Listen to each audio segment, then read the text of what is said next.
Oi gente, tudo bem? Eu sou a Malu e hoje eu vou trazer o fechamento das leituras de maio aqui pro canal. Bom, o primeiro livro que eu terminei nesse mês, eu já tinha começado em abril, eu terminei nos primeiros dias de maio, foi O Arquivo das Crianças Perdidas, da Valéria Luiselli. Já era uma autora que eu tava a fim de conhecer desde o ano passado e o livro que eu mais tinha ouvido falar dela era justamente O Arquivo das Crianças Perdidas, que também tinha uma temática que me interessava, que parecia que ela ia falar sobre a questão das crianças refugiadas nos Estados Unidos.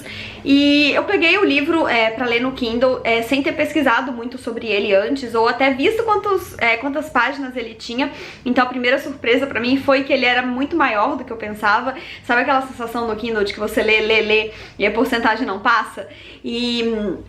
Enfim, o livro ele é grande e ele é bastante denso, né? Eu falei que eu fui pesquisar sobre esse livro várias vezes pra ter certeza de que ele era um romance de ficção e que eu não tinha entendido errado, porque ele parece não ficcional.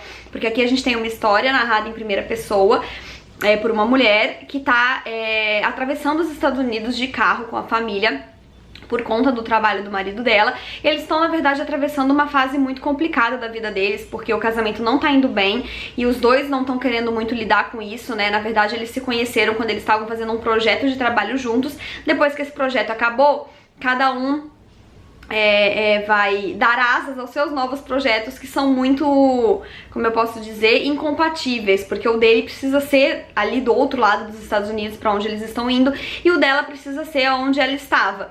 E esses dois filhos que eles têm, na verdade, um é apenas biologicamente dele e a outra é apenas biologicamente dela. Quando eles se conheceram, cada um já tinha o seu filho, esse seu respectivo filho. Eles meio que então adotaram emocionalmente os filhos um do outro, então esse peso acaba complicando ainda mais uma possível separação, né? Tipo, como que vai ficar a questão das crianças, cada um com seu filho e faz-se de conta que eles nunca foram pais do filho do outro e faz-se de conta que essas crianças não são irmãos, enfim.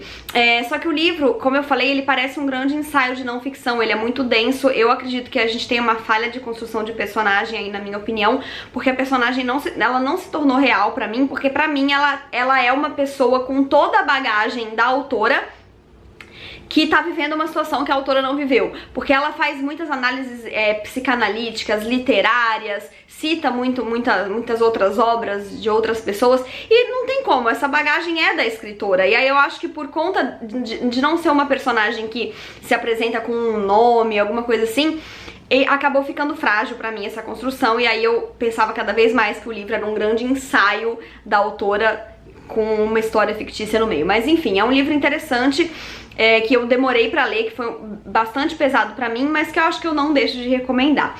O segundo livro que eu li no mês, ele me pegou desprevenida na livraria. Entrei na livraria com o objetivo de não comprar nada, e eu tenho conseguido fazer isso muito bem, mas esse título me chamou muita atenção, com essa capa, né? Sobre a Terra Somos Belos por um Instante. Eu li o começo, eu li a sinopse, eu não consegui não levar ele, e eu li tão logo eu comprei, o que também é uma coisa que não é muito comum, né? Em geral eu compro e deixo na estante.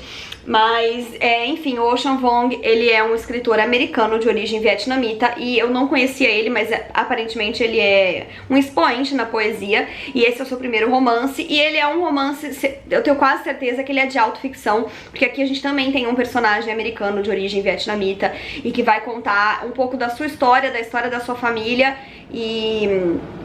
enfim, né, isso envolve a questão de você ser imigrante nos Estados Unidos, isso envolve preconceito, isso envolve a história da guerra do Vietnã e tudo mais.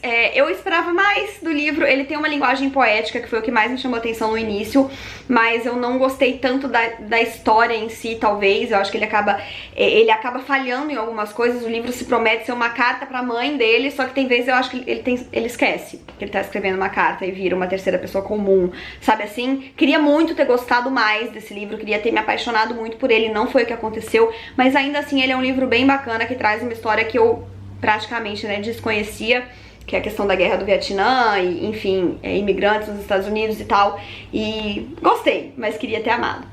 Depois eu fiz uma releitura maravilhosa, que foi o Emma, da Jane Austen. Eu tava enchendo o saco da Companhia das Letras, porque esse livro ia sair ano passado, e ele saiu, mas apenas a versão em e-book, e eu tô fazendo a minha coleção dos livros da Penguin, da Jane Austen, dos traduzidos, né, e eu tava muito aguardando o Emma, porque eu li quando eu tinha uns 19 anos, e eu lembro que eu amei na época, mas eu já não lembrava de nada, e eu tô tendo esse reencontro com a Jane Austen na minha vida, né? Antes ela não significava tanto pra mim, agora ela é absolutamente tudo, e eu amei Emma demais, né? Ela é uma das protagonistas mais controversas da Jane Austen, até aqui no prefácio desse livro tem um texto que diz que ela falava que ela ia criar uma personagem que ninguém gostasse, só ela, mas eu gosto da Emma. Mas a Emma, então, ela é uma protagonista controversa, ela é mimada, ela é manipuladora, ela quer deixar as coisas, né, do jeito que ela imagina, mas não necessariamente pro bem-estar dela, tá? Isso que eu acho muito interessante. Ela quer deixar todo mundo feliz e ela tenta manipular o mundo pra isso, só que o mundo não é, né, um quebra-cabeça que ela vai conseguir encaixar as pessoas ao bel prazer. E ela vai ter que aprender muito com isso também. E como um bom... Eu tô correndo porque a bateria da câmera tá piscando. Como um bom Jane Austen, aqui muito do que acontece aqui é movido a fofoca e conversar sobre o tempo. Então, assim, perfeito, 5 estrelas, coraçãozinho, eu amo demais. Por último, antes que a bateria nos deixe na mão, eu li A Trança, da Laetitia Colombani, que é um livro que tá todo mundo falando dele. Eu acho que ele veio na Intrínsecos e depois ele saiu, né, pro público geral. E ele é um livro bastante interessante, mais curto. Eu gostaria talvez que ele fosse um pouco mais longo, porque ele acaba ficando raso em alguns pontos, na minha opinião.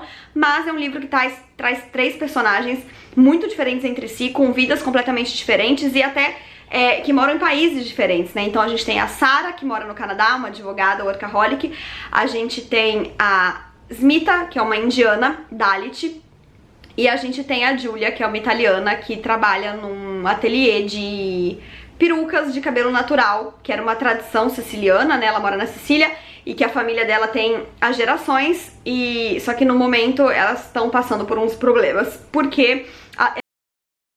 A bateria tá piscando, acabou o espaço no cartão de memória, esse vídeo está saindo com emoção, mas onde eu estava?